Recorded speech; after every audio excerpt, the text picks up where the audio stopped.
لترکیه 6 پارتیین مخالفت د 21 تباخ دم بو جارا ششمین به سروکاتی پارتی اولدار سعادتی لحف کم دبن.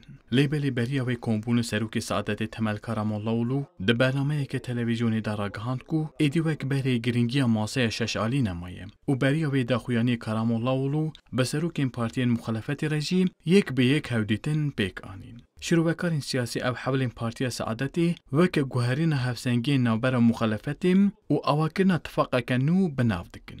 Altılı masaya geldiğimizde her kafadan bir ses çıktığını görüyoruz. Özellikle Dema ku em berê xwe didin masaya şeş alî, di navbera van partiyan de li hevnekirin û pêknehatineke mezin heye. Daxuyaniyên Birêz Karamollaoğlu jî didin zanîn ku ew şeş partiyên di çi mijaran de li hev nakin, neçarî li gel hev dine. Bervê çendê Partiya Saadetê niha li gel deva û pêşerojê dê hevdîtinan bike. Lêbelê Partiya Saadetê hewl dide, bi HDP re jî tifaqekî ava bike û niha amadekariyên vê yekê tên kirin.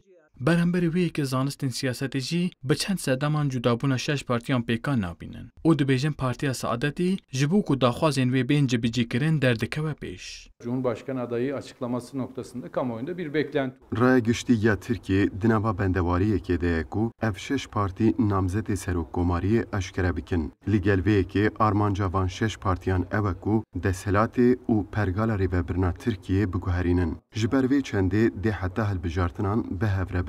Lêbelê Partiya Saadetê ji bo ku CHP di lîsteyên xwe yên hilbijartinê de zêdetir namzetên parlamenteriyê bide wan di nava hewlên cuda de ye û destê CHP lawaz dike.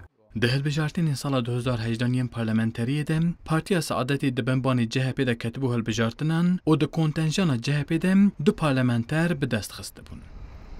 Lêbelê Pispor dibêjin wê carê Partiya Saadetê herî kêm vê 10 parlamenteran ji CHP bixwazin û ger ev daxwaz neyê cibicîkirin, masaya şeşaliya Partiya CHP, Deva, Pêşeroj, İyî, Demokrat û Saadetê dê 4 rojên din dawîn car li hev bicivin û bê encam belav bibin. Viralê dişmiş. Kurdistan 24, Ankara.